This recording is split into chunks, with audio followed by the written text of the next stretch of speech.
The meteor had been tracked for 6 days before it entered the atmosphere, which was enough time for the observatory teams to establish its trajectory and not enough time to do very much about the trajectory, and the impact site turned out to be the Sandrift Desert, which was uninhabited and therefore a best case outcome by the measures that matter in those conversations.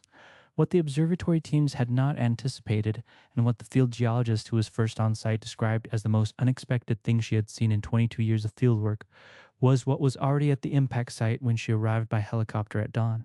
Metagross had been in the Sandra for 3 weeks, drawn there by the same electromagnetic sensitivity that draws Metagross to deposits of rare minerals, following a signal from below the desert surface that it had been investigating at the gradual pace of a creature with a very long attention span.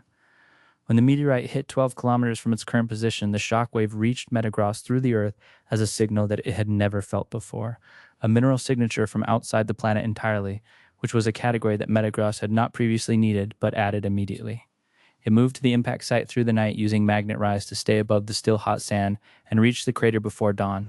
The meteorite fragment at the crater's center was still warm when Metagross used a sustained psychic to lift it from the sand, a piece of rock that had been traveling through space for 4 billion years and had arrived here at this moment, which Metagross registered as a fact of enormous significance without having any particular emotional response to the significance, because Metagross and emotion are a complicated relationship.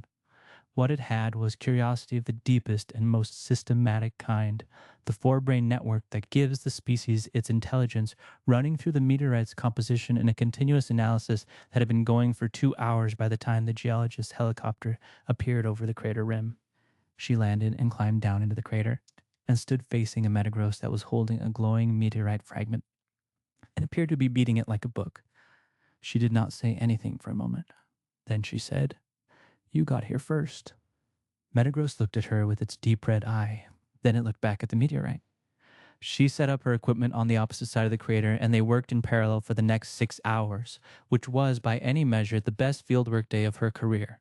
What they found in that rock had not been found before on Earth. She published the paper the following spring. The acknowledgments section included, in its final line, and the Metagross of the Sandrift Desert, whose methods I am still studying.